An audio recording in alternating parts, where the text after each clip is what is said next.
Saya sangat bangga berada di tempat ini. Saya bersyukur banget.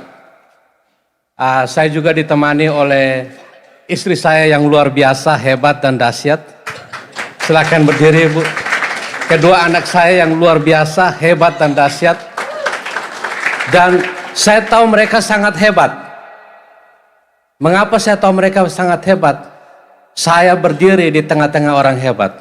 Amin. Beri kemuliaan bagi Tuhan. Beberapa tahun yang lalu, saya ke Melbourne dan saya punya keluarga dari Timor, suami istri. Mereka ke Melbourne. Dan di Melbourne banyak orang punya mobil. Mereka kerja keras, mereka beli mobil. Mobil baru, luar biasa sekali mobilnya. Tapi persoalannya, mereka tidak tahu menyetir mobil.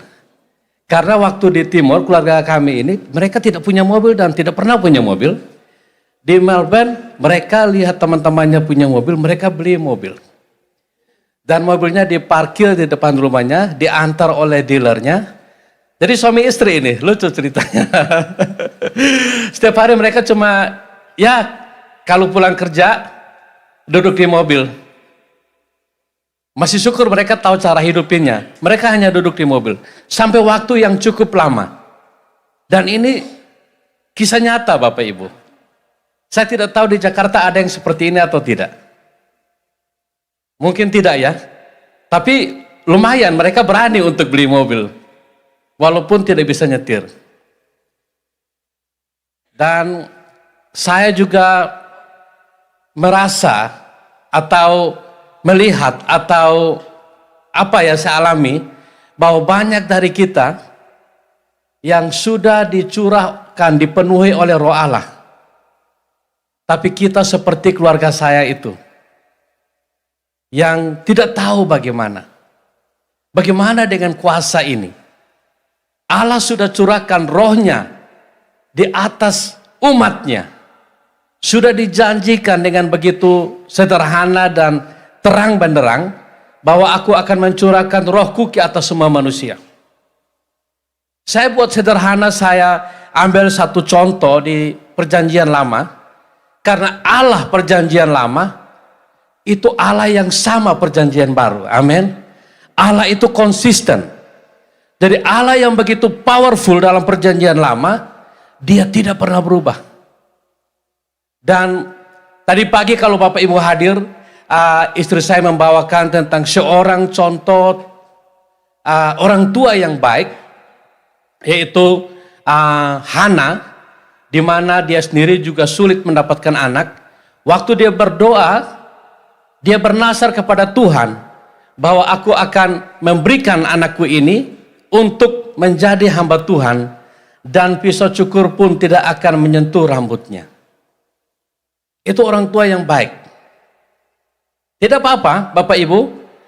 Saya cerita di sini untuk bagaimana Roh Allah bekerja. Karena Roh Allah bekerja kepada hamba-hamba Tuhan di masa-masa lampau, Roh yang sama bekerja pada saudara dan saya.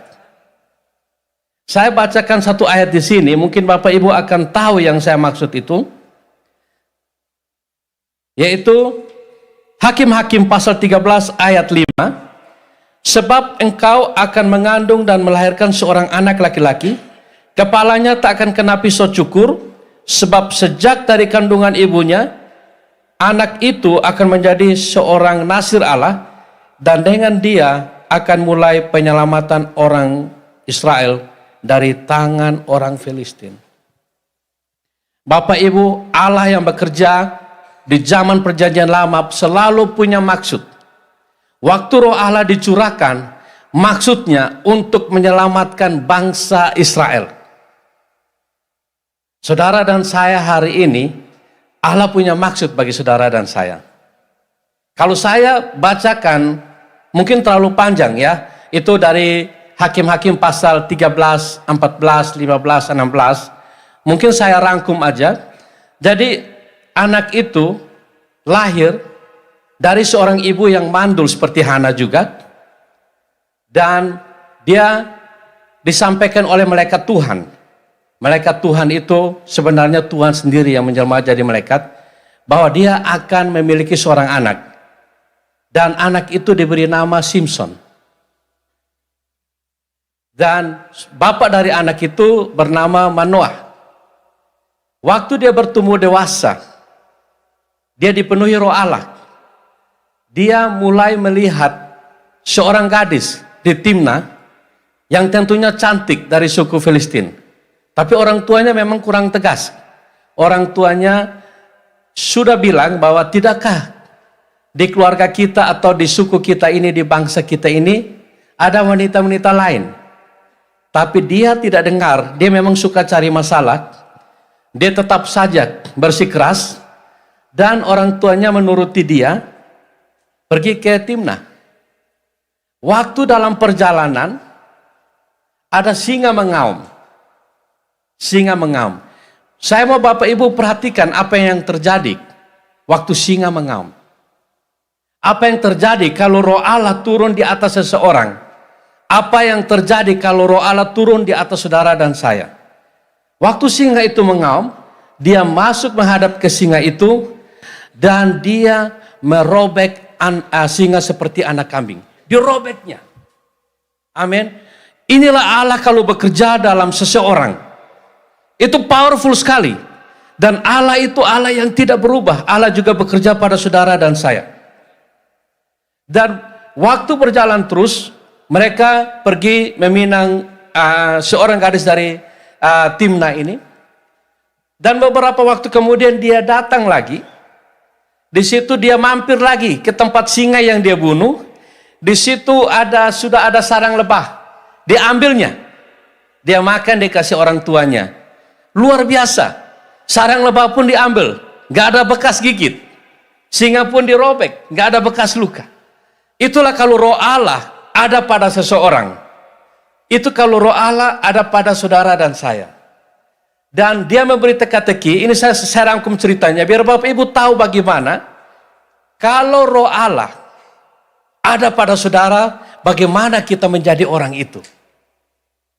Dan waktu dia mau menikah, dia menikah kepada orang yang tidak sebangsanya. Hati-hati Bapak Ibu.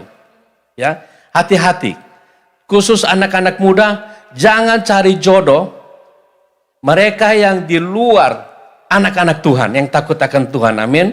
Saudara tidak perlu buang waktu seperti teman kita di perjanjian lama ini. Dan waktu dia mau menikah, ditemani oleh teman kawan, disebut kawan temannya, ada 30 laki-laki menemani dia. Dan dia beri teka-teki kepada laki-laki ini tentang apa yang dia alami sebenarnya. Sudah 3 hari, tidak ada yang bisa menjawab. Akhirnya dia memujuk calon istrinya ini, bilang beritahulah supaya mereka tahu rahasia itu. Dan istrinya beritahu. Dan jawabannya adalah, siapa yang lebih kuat dari singa dan apa yang lebih manis daripada madu. Amin. Itu adalah Simpson. Sebenarnya itu adalah saudara dan saya. Siapa yang lebih kuat dari singa? Itu sebenarnya gambaran saudara dan saya. Yang lebih manis daripada madu. Itu gambaran saudara dan saya. Tetapi Bapak Ibu, ini saya kompleks ceritanya. Dia bertunangan, menikah dengan orang yang tidak seiman. Artinya orang itu sebenarnya tidak berdiri di belakang suaminya. Orang itu tidak loyal karena dia tidak takut akan Tuhan. Dan apa yang terjadi? Dia harus memberikan janjinya waktu dia sampaikan teka-teki, jika siapa yang menjawab, dia akan memberi 30 baju kebesaran. Begitupun sebaliknya.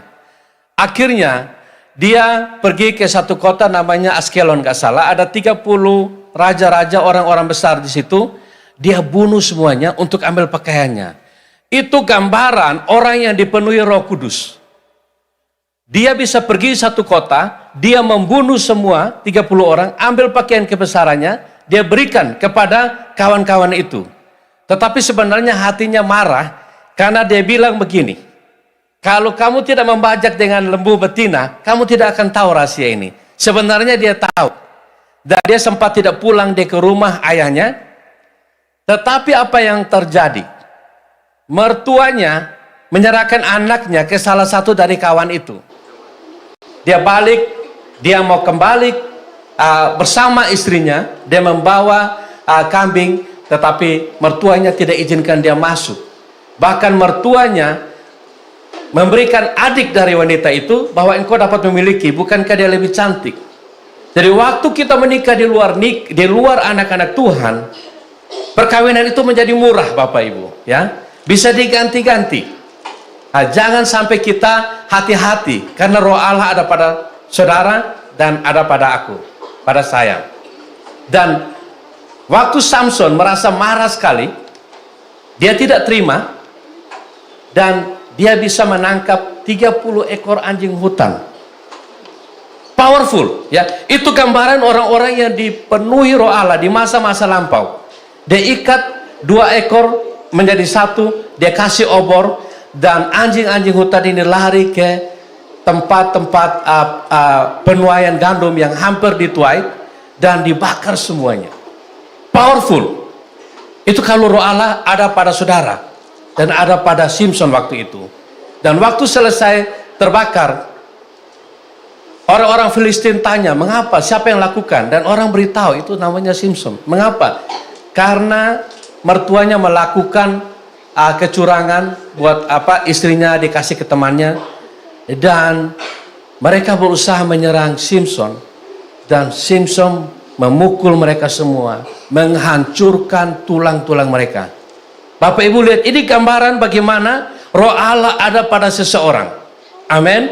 Dan waktu dia menghancurkan itu, dia pergi ke salah satu gunung, dan orang-orang Filistin membangun kemahnya untuk mendekat ke orang-orang Israel. Dan orang-orang Israel terintimidasi. Mereka ketakutan. Dan 3.000 orang Yehuda datang untuk menangkap Samson, karena mereka tanya kepada orang Filistin, mengapa kamu mau berkemah dekat kami? Karena memang orang Israel waktu itu di bawah jajahan orang Filistin, karena orang-orang Israel berbuat jahat di mata Tuhan waktu itu. Dan orang-orang Yehuda ini pergi ke Samson, dan mereka mau menangkap Samson, mau mengikatnya, mau serahkan kepada orang Filistin. Ini sering terjadi, Bapak Ibu, ya. Di masa-masa awal saya penginjilan, Roh Allah ada pada saya seperti ada pada Samson. Dan ada anak-anak Tuhan berusaha mau mengikat saya, Bapak Ibu. Mereka tidak membunuh, tapi mereka mau mengikat supaya pergerakannya jangan cepat.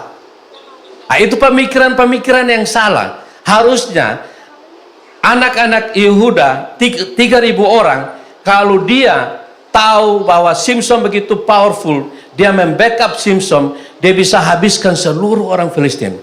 Nah, mindset ini Bapak Ibu harus pelajari sungguh-sungguh, bahwa kita tidak seperti itu. Nah, tetapi puji Tuhan, saya buka rahasianya kepada 3.000 orang Yehuda ini, kepada saudara dan saya, bahwa roh yang ada padaku, ada pada Samson, ada pada saudara. Tidak usah kita saling ikat-ikat. Kita pukul mundur bangsa Filistin. Amin. Beri kemuliaan bagi Tuhan. Tetapi Samson sangat sayang kepada orang sebangsanya. Dia beritahu orang sebangsanya, kamu berjanji jangan membunuh aku. Dan mereka berkata, tidak, kami hanya ikat aja. Dan mereka serahkan kepada orang Filistin. Dan waktu itu Samson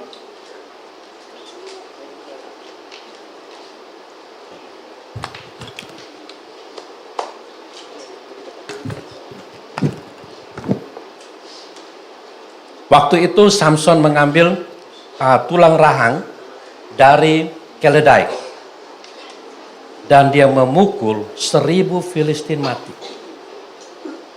Saya beritahu ini mengapa powerful begitu, Bapak Ibu. Bapak Ibu harus melihat serius. Mengapa Samson pakai satu rahang pukul 1.000 musuh dan mati? Karena ada Roh Allah manifestasi di dalam dia. Dan Roh Allah yang sama ada pada saudara dan saya malam hari. Amin. Saudara harus paham ini. Roh Allah itu ada pada saudara. Bagaimana saudara harus bersikap dalam hidup. Samson seperti itu bukan kesombongan, tetapi dia manusia yang berbeda.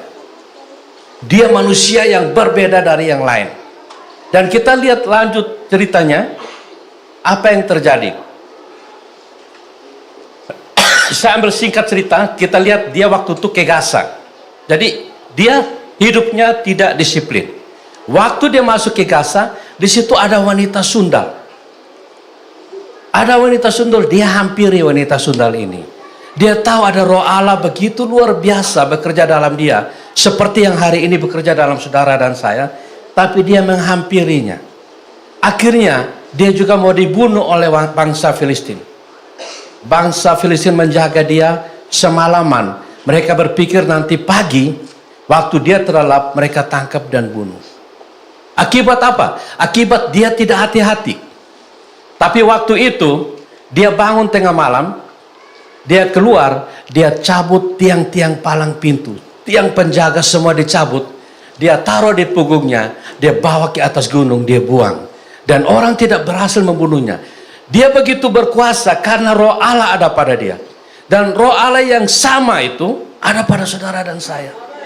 Nah, ini saudara harus tangkap ini. Dan dia tidak hati-hati. Dia melihat seorang wanita yang sangat terkenal ceritanya, yaitu bernama Delilah. Dia tidak belajar dari wanita waktu di Timnah. Dia masih bermain-main dengan dosa. Setiap dosa itu cara kerjanya sama. Dia merayu, membujuk, memberi kenikmatan, dan diikat. Waktu itu Delilah membujuk dia untuk ingin tahu ada kekuatan kamu dari mana. Pertama dia cerita seolah-olah tidak masalah, dan benar tidak masalah, dia terbebaskan. Waktu itu Simpson berkata kepada Delilah, ikat saya pakai tali busur yang baru, yang belum kering. Jadi diikat oleh 7 tali busur yang baru. Diikat. Itu ikatan-ikatan kutuk dosa. Mudah sekali dia lepaskan awal-awalnya. Mengapa? Pertama ada roh Allah. Yang kedua, karena masih ada rambutnya.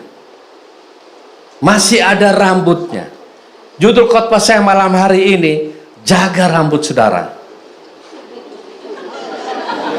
Nanti saya jelaskan yang tidak punya rambut jangan sedih. Nanti saja. jangan putus asa ya. Yang sudah nggak punya rambut. Tapi judulnya jagalah rambutmu. Dan diputuskan semua. Roh Allah bekerja, ikatan. Jadi sebetulnya kalau saudara ada rambut, saudara tidak butuh pelepasan. Tali apapun putus. Dosa apapun terlepas. Selama masih ada rambut. Yang nggak ada rambut tenang, oke? Okay? Dan dia tidak sadar, dia dibujuk lagi, dirayu lagi oleh wanita yang sama. Beritahulah, akhirnya dia jatuh. Dia beritahu, ikat saya dengan tali yang baru, yang belum pernah dipakai untuk kerja. Jadi yang fresh, diikat dan dipanggil musuhnya. Putus lagi, ya. Bapak Ibu, jangan bermain-main dekat-dekat dengan dosa. Roh Allah ada pada saudara. Saudara memang tahu hidupmu seperti Simpson. Ikatan-ikatan putus. Saudara lolos lagi, luput lagi, selamat lagi. Tapi hati-hati. Dan yang ketiga sudah mendekati, sudah sentuh pada rambut, ya. Jaga rambutmu. Dibilanglah rambutnya diikat dan dipatok, pakai patok. Sudah mendekati dan ikatan itu lepas lagi waktu bangsa Filistin datang. Dan berikutnya dia jatuh, kehilangan rambut. Kehilangan rambut, apa yang terjadi? Roh Allah kok hubungannya sama rambut? Aneh ya. Tapi Allah tidak berubah. Rambut masih ada fungsi, Pak. Jadi dia terikat, dan waktu kita terlepas dari rambut, roh Allah tinggalkan, dan target pertama musuh adalah mata. Adalah visi. Orang-orang yang kehilangan rambut itu akan hilang visi, hilang penglihatan. Dan itu yang terjadi pada Samson. Bagaimana dengan saudara dan saya? Kekuatan saya kan bukan dari rambut. Rambut Bapak Ibu. Tapi rambut yang saudara perlihatkan dalam perjanjian baru adalah kasih anugerah. Rambut yang kita maksud di perjanjian baru itu, Bapak Ibu, saya akan sampaikan sebuah firman di sini dikatakan,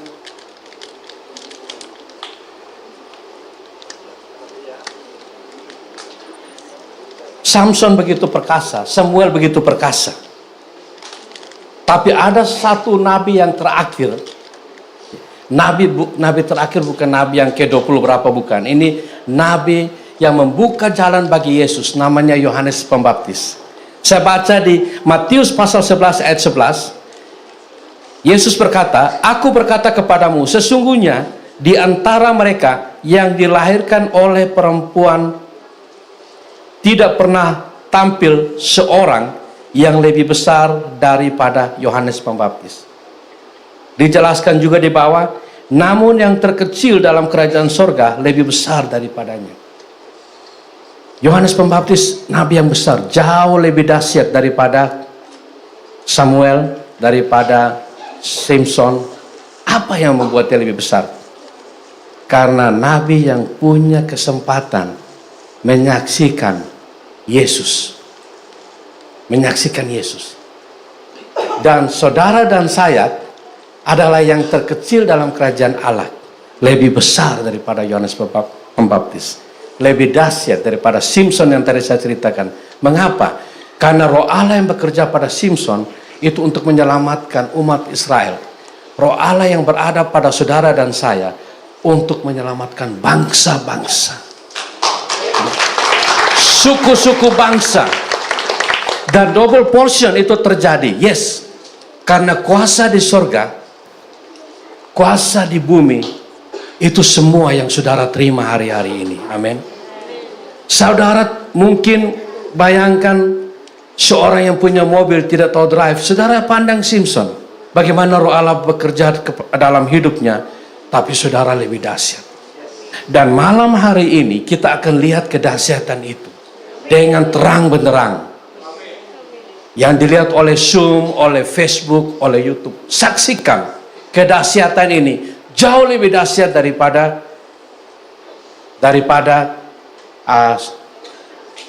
Samson. Amin Bapak Ibu. Dan roh Allah itu konsisten. Rambut yang dimaksud di dalam perjanjian baru adalah iman. Iman itu adalah rambut yang harus saudara jaga. Jadi yang botak-botak aman Bapak Ibu. Karena kita bicara tentang rambut spiritual, rambut rohani. Ya. Rambut harus dijaga. Jangan biarkan orang ikat-ikat, apalagi digunting. Ya. Diputuskan imanmu. Jangan bermain-main dengan api. Jangan ini sorong diri suruh diikat. Gila enggak? Padahal leluhurnya waktu di Mesir bernama Yusuf lari, nggak mau dikasih ikat-ikat. Ini disorong, disuruh ikat-ikat. Hati-hati. Kalau rambut mau digunting, selesailah. Dan rambut itu Allah memberikan sebuah contoh yang saudara harus lihat setelah Samson. Itu adalah Allah kita bernama Yesus. Waktu pagi hari dia bangun dan berjalan, dia lapar. Dia mau makan buah ara. Dan dia ke pohon itu, dia mau makan. Tidak ada buahnya. Dan dia berkata, mulai hari ini, orang tidak akan memakan buah itu. Dan pohon ara langsung kering. Langsung kering. Murid-muridnya kaget. Dan Yesus beritahu murid-muridnya, jika saudara, dia bilang ke murid-muridnya, jika saudara tidak bimbang, ingat ya, rambutnya rambut lurus. Kalau yang keriting saya nggak tahu ini. Nggak, ini kita bicara rambut Tuhan, bukan rambut keriting, bukan rambut lurus. Rambut yang tidak bimbang, ya, rambut yang dispray apa tuh namanya, supaya ditiup angin juga kayak disasak, ya. Di hairspray kayak disasak, nggak goyang. Yang tidak bimbang, Kamu berkata gunung ini pindah, dia pindah. Amin Bapak Ibu. Jadi kuasa yang saudara dan saya miliki ini jauh lebih dahsyat daripada yang dialami Samson, dialami hamba-hamba Tuhan sebelumnya. Karena saudara, saya tidak perlu cabut tiang pintu gerbang, saya tidak perlu pukul dengan rahang keledai. Saya berkata pindah, pindah. Saya berkata setiap lutut bertelut, dia bertelut. Saya berkata setiap lidah mengaku Yesus adalah Tuhan, dia adalah Tuhan. Dan roh Allah itu Bapak Ibu jauh lebih besar dari kanker. Amin. Jauh lebih besar dari segala ikatan-ikatan dosa termasuk narkoba. Jauh lebih besar dari buta dan tuli. Jauh lebih besar dari pergumulan-pergumulan itu. Sehingga saya tidak pernah peduli apa pergumulan saudara atau pergumulan saya. Baik itu keuangan atau rumah tangga, tidak ada masalah. Persoalannya, kalau rambut saya dicukur. Persoalannya bukan berapa besar musuh kita, bukan berapa sulit tantangannya, bukan berapa susah keuangannya. Persoalannya rambutnya mana. Allah bekerja lebat rambut. Dan kedahsyatan saudara jauh lebih besar dari Simpson. Waktu zaman Simpson, itu Allah datang, Allah bisa pergi. Di zaman saudara dan saya hari ini, jauh lebih dahsyat. Allah bersumpah pada dirinya, Allah berkata dengan katanya, Allah berfirman bahwa aku menyertai engkau sampai akhir zaman. Amin. Dan Allah menyertai saudara sampai akhir zaman. Dan Allah berjanji, aku sekali-kali tidak pernah meninggalkan engkau. Janji Allah, jangan sorong-sorong janji Allah diadu dengan Delila, nggak perlu. Jangan sengaja Bapak Ibu, amin. Jadi Bapak Ibu jaga roh Allah ini dengan jaga rambut saudara, jangan sentuh pisau cukur. Artinya iman saudara no compromise, no negotiation. Ya, yang muda-muda cari jodoh seiman, amin. No negotiation, amin. Dan saudara akan melihat gunung pindah, penyakit sembuh. Malam hari ini saya mau buktikan kepada saudara bahwa roh Allah yang bekerja pada Simpson bekerja pada saudara dan saya. Amin. Dan saya mau saksikan, saudara katakan apapun pergumulannya, pergi. Waktu saya mau serahkan kepada tim kami yang luar biasa dari GBI Metro, juga dari Harvest Academy yang hadir di sini. Mari kita panggil mereka, Bu Heli, Bu Aileen, Pastor Sabto. Ya. Beri kemuliaan bagi Tuhan. Sekali lagi Bapak Ibu tangkap yang saya maksud. Bapak Ibu tahu bagaimana menyetir mobilnya? Bagaimana Bapak Ibu hidup dalam roh Allah? Bapak Ibu kalau tidak lebih dahsyat daripada Simpson, saya nggak mau ketemu saudara. Serius. Saudara hebat, saudara dahsyat. Amin. Kita lakukan perkara-perkara besar. Kita akan membawa Indonesia ke Yesus. Itu sesungguhnya Indonesia penuh kemuliaan. Artinya Indonesia mengaku Yesus adalah Tuhan. Amin. Indonesia penuh kemuliaan, artinya lutut Indonesia bertelut Yesus Tuhan. Amin. Itu kemuliaan yang sesungguhnya. Saya tidak peduli bunyi trompet, tapi saya mau lidah mengaku Yesus Tuhan. Amin. Haleluya. Sekali lagi beri kemuliaan bagi Tuhan.